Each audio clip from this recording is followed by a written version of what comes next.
자, 여러분. 요즘 우리나라에서 어떤 일들이 벌어지고 있는지 국민들이 잘 모르는 것 같아요. 자, 요즘 우리가 뉴스를 보다 보면은 여권에서 이른바 중대범죄수사청이라고 하는 거를 또 만들겠다라고 해서 많은 논란이 되고 있습니다. 자, 시청자분들께서도 뭐 공수처는 많이 들어보셨을 겁니다. 그런데 공수처도 충분한 막장의 악법이지만 자, 중대범죄수사청 이거는 정말로 심각하게 받아들일 필요가 있다라는 거예요. 자, 먼저 간단하게 우리가 용어 정리 좀 하고 넘어가자면 공수처는 말 그대로 고위공직자 비리수사처입니다. 높은 사람들의 약점을 잡아다가 흔드는 기구죠.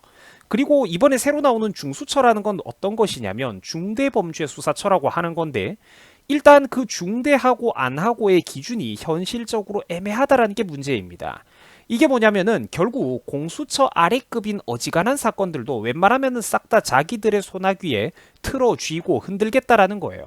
결국 지들이 모든 성질의 수사를 다 가져가고 싶다라는 것입니다. 자, 사실상 검찰 조직의 기능 대부분을 대체해버리겠다라는 거예요.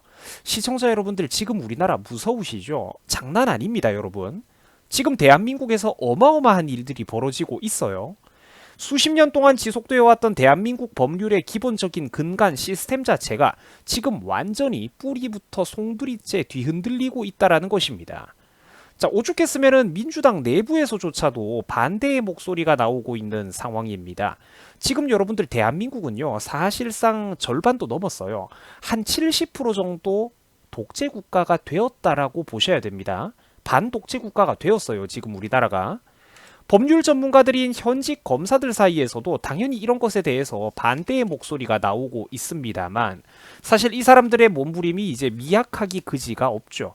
자, 이게 왜 잘못된 악법인지 저와 함께 알기 쉽게 알아보도록 하겠습니다. 자, 여러분, 중수청이라는 거 중대범죄수사처라고 하는데 이게 왜 잘못된 악법이냐? 자, 일단 1번 국가수사기능 자체가 너무나도 산만해진다는 게 문제입니다. 확실한 원리 원칙이나 뼈대 시스템 자체가 없어요. 수사기관이 너무나도 많아진다라는 겁니다. 수사기관의 종류가 많아지고 복잡해진다면 국민들과 기업들에게 막대한 부담과 압박이 가중되게 됩니다. 시간과 비용도 증가되게 되는 것이죠. 자, 그리고 2번 각 수사기관들 사이에 관계가 너무나도 복잡하고 혼란해진다라는 게 문제입니다. 행정 처리 자체가 극도로 비효율적으로 돌아가게 된다라는 겁니다.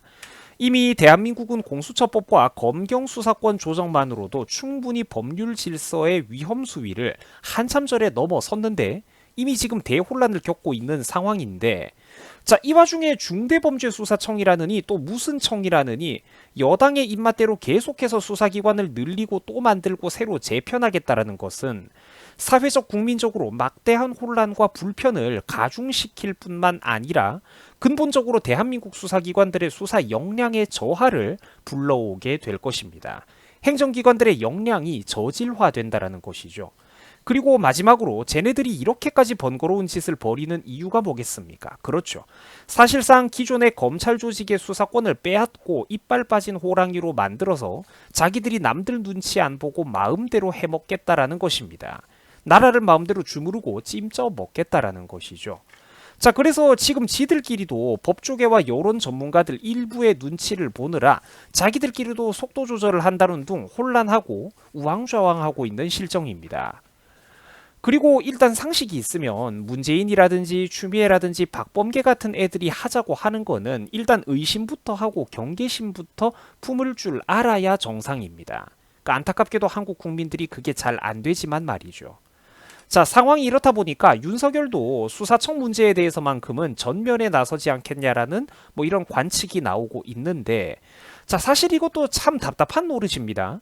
윤석열이는 지금 생각이 있다면은 자기가 무게 잡으면서 뒤에 물러 앉아가지고 입장 표명 시기를 고민 한 해 만에 배부른 소리를 하고 있을 때가 아닙니다. 저런 식으로 모든 권한을 다 뺏기고 나면은 자기가 제일 먼저 목이 처질 사람이라는 거예요.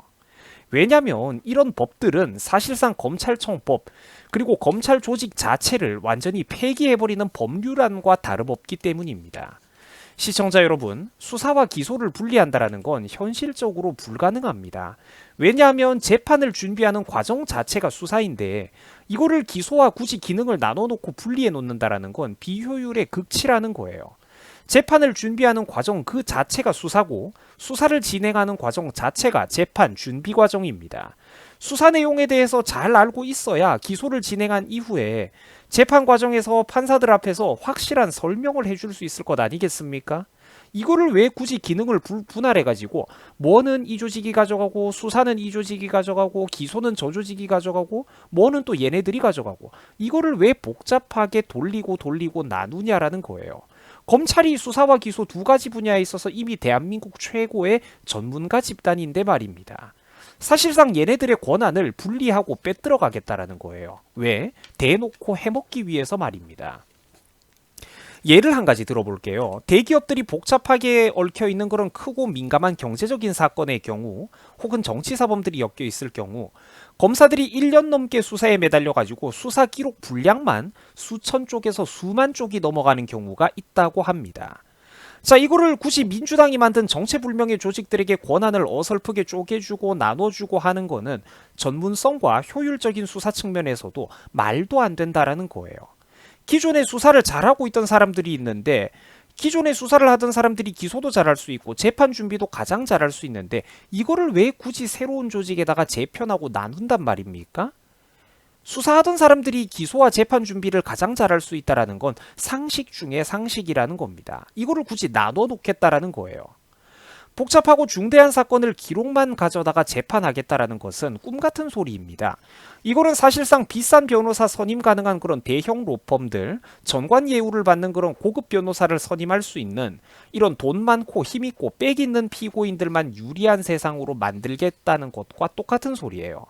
여러분, 여기에서 힘있고 빽 있는 피고인들이 누구겠습니까? 그렇죠. 정치인들이 본인들이에요. 더민주당과 그 이권에 깊숙하게 연계되어 있는 시민단체들, 더민주당의 정치인들과 그 주변 떨거지들이 바로 그 힘있고 빽 있고 돈 많은 피고인들이라는 얘기입니다. 국가의 세금을 합법적으로 헤쳐먹고 있는 저 사람들이야말로 정말로 대한민국의 가장 큰 적폐라는 거예요. 수사와 기소 권한을 굳이 분리할 이유가 없다라는 겁니다. 그렇게 비효율적인 일을 감수해가면서 굳이 추진을 했을 때 우리 사회가 얻어갈 만한 편익이 사실상 없어요.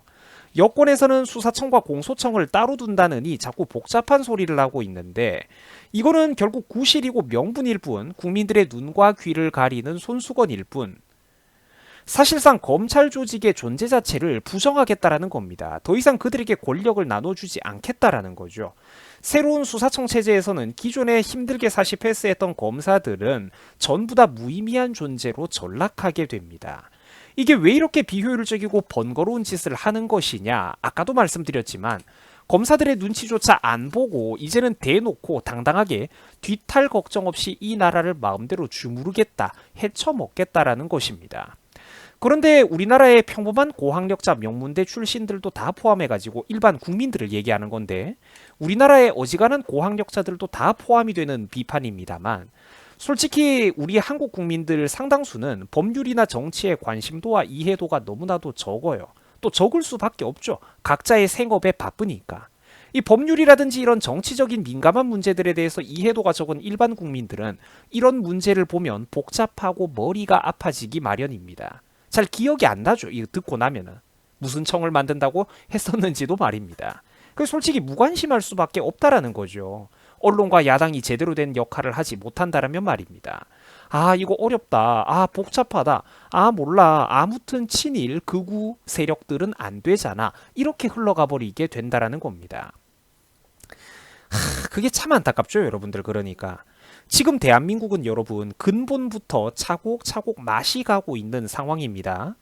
그래도 대한민국의 헌법이 정립된 이후로 수십 년간 큰 틀이 어느 정도 유지는 되어 왔었는데 그 근본적인 시스템들이 지금까지 유지되어 왔던 것에는 나름대로 이유가 있는 것인데 지금 수많은 아마추어 혹은 프로 간첩들이 국회에 들어가서 지금 대한민국의 그런 뼈대부터 하나하나 완전히 새롭게 자기 쪽 사람들이 대놓고 해먹기 쉽도록 시스템부터 국가의 근간을 통째로 바꿔가고 있다는 것입니다.